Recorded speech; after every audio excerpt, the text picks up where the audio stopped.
Welcome to the Thursday, April 24 edition of the Maurologue. Today I learned that pigs don't sweat. Nope, not even pigs in a blanket. Yeah, today is National Pigs in a Blanket Day. It's a holiday so oddly specific it might just be perfect. What other occasion gives you permission to roll up tiny sausages in dough and call it a celebration? Whether you like them buttery and classic or dressed up with international flair, shout out to the Brits who wrap theirs in bacon. Today's all about honoring the snack that looks like it's tucking itself in for a nap.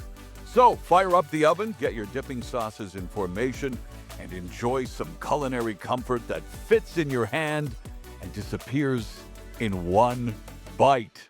Of course, eating anything should lead to dental hygiene afterward. Turns out skipping floss, well, it isn't just a dental sin. It might be a life shortener. Scientists say people who live to 100 tend to have more teeth than those who don't. And the bugs in your mouth, well, they're not just hanging out, they're looking for a way into your bloodstream. Left unchecked, they can stir up everything from strokes to Alzheimer's. But here's the wild part. Flossing once a week may actually lower your stroke risk. So next time you consider skipping the toothbrush, remember, your molars might be your secret to making it past 90. Age might just be a number, at least when it comes to cancer immunotherapy. A new study out of Johns Hopkins found out that seniors respond just as well to immune checkpoint inhibitors as younger patients, and in some cases, even better. These drugs basically give your immune system a pep talk, telling it to stop hesitating and go full Liam Neeson on tumor cells. Researchers were surprised to see that while older T cells might need a little extra motivation, they're still up for the job once the brakes are off. So chalk one up for wisdom and white blood cells. Switching gears, in the high deserts of Arizona, a 2-year-old boy named Bowden went missing, vanishing into mountain lion country with nothing but the stars above and the dust beneath. But enter the canine Buford. After a 16-hour search, it wasn't a drone or a thermal cam that saved the day. It was Buford the dog who casually strolled up to a rancher with Bowden in tow like, yeah, I did that. The toddler had walked, well, what I walk on purpose every day, 7 miles, slept under a tree, and followed Buford home. The dog a hero? You bet.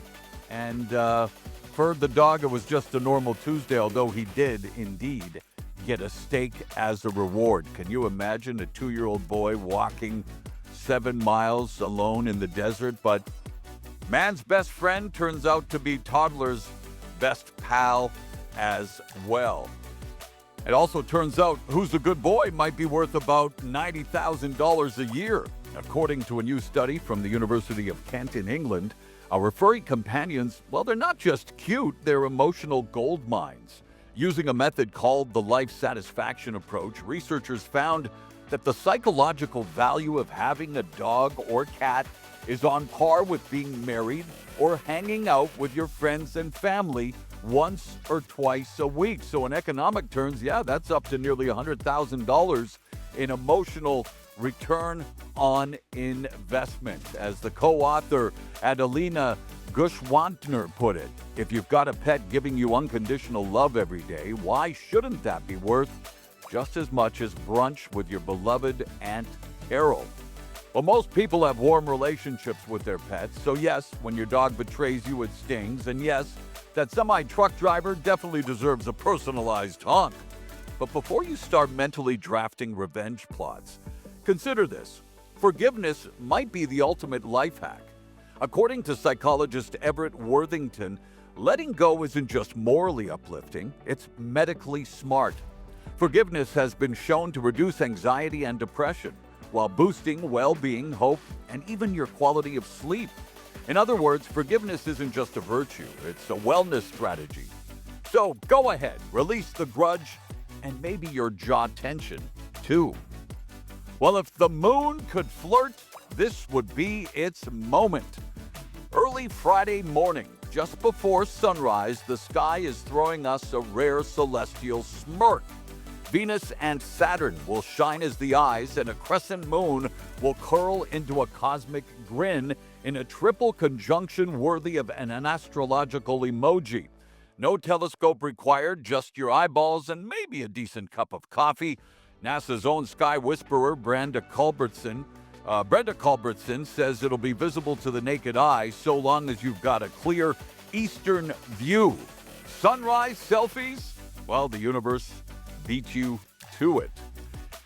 In the NBA playoffs, the Cavaliers came into Game 2 ready to light it up, and in the second quarter, they did just that. Cleveland sank 11 three-pointers in 12 minutes, setting a new NBA playoff record for most triples in a quarter and turning a tight game into a fireworks show. They were 11 for 16 from deep in that stretch, flipping a one-point lead into a 68-51 halftime cushion. Miami tried to claw back, but Cleveland held on for the 121-112 victory and a 2-0 series lead. Meanwhile, no Jason Tatum, no problem, at least not for Jaylen Brown and the Celtics. The Celtics star sidelined by a bone bruise. Brown told coach Joe Mazzulla that he would do whatever it takes, and then he went out and backed it up with 36 points, 10 boards, and 5 dimes. Kristaps Porzingis even played through a bloody forehead gash to drop 20, and the defending NBA champion Celtics held off the Magic 109-100 to take a 2-0 series lead. Well, kick lines and confetti are taking on extra sparkle this year. The Radio City Rockettes just launched their annual auditions in New York, but 2025 marks a milestone, the Rockettes' 100th anniversary, born in St. Louis in 1925 as the Missouri Rockets. They high-kicked their way into legend with the annual Christmas Spectacular at Radio City Music Hall, and with a century of sequins behind them, this year's show promises to go beyond spectacular. I can't give it away, teased choreographer Julie Branham, but you know what that means. Expect magic in very high heels. By the way, when you're auditioning for the Rockettes, the last thing you want to hear is, "Hey, go and break a leg." Finally, the Bermuda Triangle used to be called the Bermuda Square. Did you know that? Yeah, it was the Bermuda Square until one side mysteriously vanished. Today's motivation comes from Khalil Gibran, poet, philosopher, and part-time prophet, who once wrote, "Progress lies not in enhancing what is, but in advancing toward what will be." Translation: tinkering with the present is fine, but real change means daring to imagine a future that hasn't been built yet. Don't just polish the past, prototype the possible. Whether you're redesigning your life or just your lunch order, remember, evolution favors the bold, not the nostalgic. Thank you for listening to the Maurologue. Stay strong, stay kind, hold the door open, don't tailgate in traffic, and keep fighting the good fight.